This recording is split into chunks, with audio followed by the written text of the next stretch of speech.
পর্যায়ে আপনার কাছ থেকে একটা কোশ্চেন, সেটা হচ্ছে যে এটার যে আমরা শিখবো কি, এটা আমি জানি না এটা আপনি কিভাবে অ্যান্সার করবেন যে শিখবো এটা ঠিক আছে, কিন্তু এটার মার্কেটে আমাদের ডিমান্ডটা কেমন, মানে স্যালারি কেমন আসলে, এটা যদি একটু আপনি ওনার এভারেজ, আমি জানি এটা ফিক্সড তো বলা যাবে না, এটা স্কিলের উপর ডিপেন্ড করবে, আপনার এক্সপিরিয়েন্সের উপর ডিপেন্ড করবে, কিন্তু এটা লো থেকে হাই পর্যন্ত আসলে বাংলাদেশের পার্সপেক্টিভে যদি আমি জব করতে চাই তাহলে এটা স্যালারি কেমন রেঞ্জে হইতে পারে?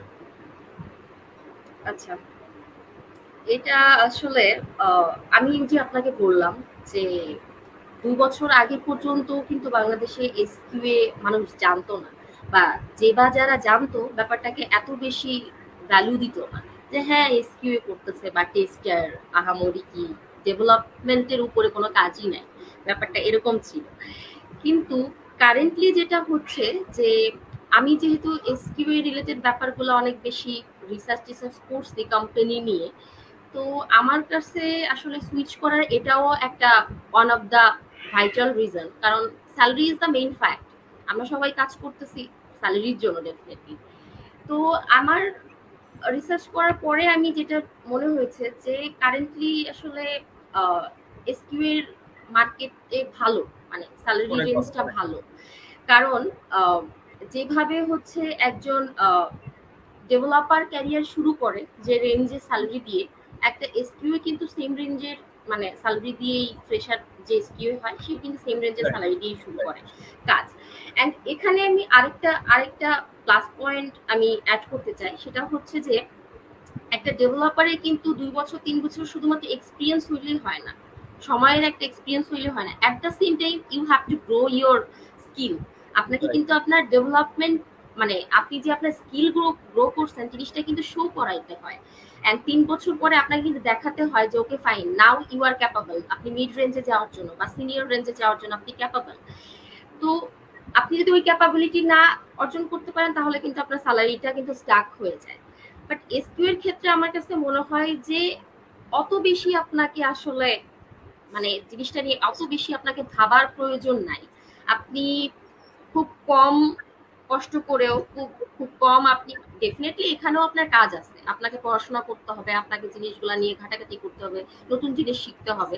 কিন্তু আমার কাছে মনে হয়েছে যে ডেভেলপমেন্টের থেকে এসকিউতে, যেহেতু আমি ডেভেলপমেন্ট থেকে আমি এসকিউতে সুইচ করছি, তো আমার কাছে যেটা মনে হয়েছে যে ডেভেলপমেন্টের থেকে এসকিউ জার্নিটা আরেকটু আপনার জন্য স্মুথ।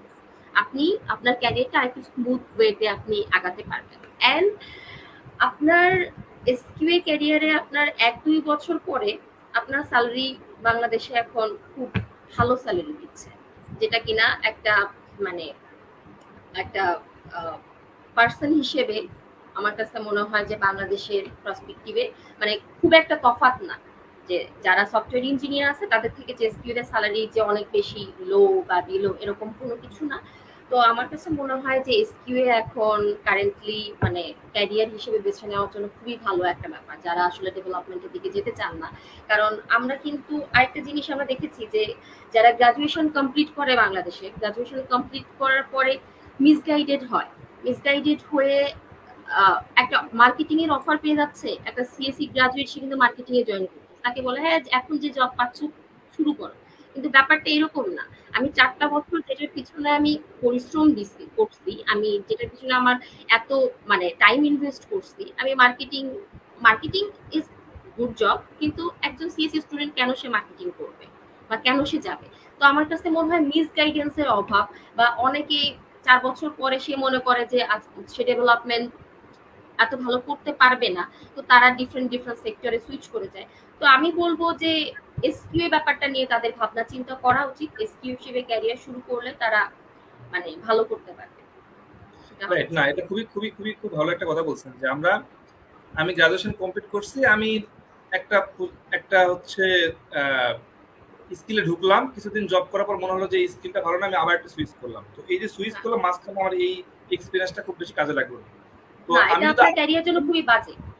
আমি আগে থেকেই যদি হচ্ছে একটা অ্যানালাইসিস করি যে মার্কেটে এক্স্যাক্টলি। কোনটা ডিমান্ড বেশি, কোনটা নিয়ে কাজ করলে ফিউচার ভালো হুম হুম আছে, তাহলে হুম ভালো। আরেকটা যেটা কমন একটা জিনিস, সেটা হচ্ছে যে আমাদের প্রবলেমটা কোথায়, যে আমি যেটা করতেছি অন্য ১০ জন যেটা করতেছে আমার মাথার মধ্যে ওই স্কিলটাই ঘুরতেছে। যেমন বাংলাদেশে কি হুম হয়, web design, graphic design, digital marketing, it's a very common things সবার জন্য, সবাই শুধু এই কয়েকটা বিষয় নিয়ে কথাবার্তা বলে বা এটা নিয়েই সবার মাথার মধ্যে চলতেছে, কিন্তু এটার বাইরেও একটা জগৎ আছে, অনেক কয়েকশো আইটেম আছে যেগুলো নিয়ে আপনি কাজ করতে পারেন। হ্যাঁ তার মধ্যে একটা কিউএ খুবই খুবই এখন বর্তমান ডিমান্ডেবল একটা জিনিস, যেটা আমারও মাথার মধ্যে ছিল না। বর্তমান কিউএ খুবই ডিমান্ড, এমন কোনো সফটওয়্যার কোম্পানিতে নাই যেখানে কিউএ নিচ্ছে না। কিউএ ছাড়া এখন চলে না।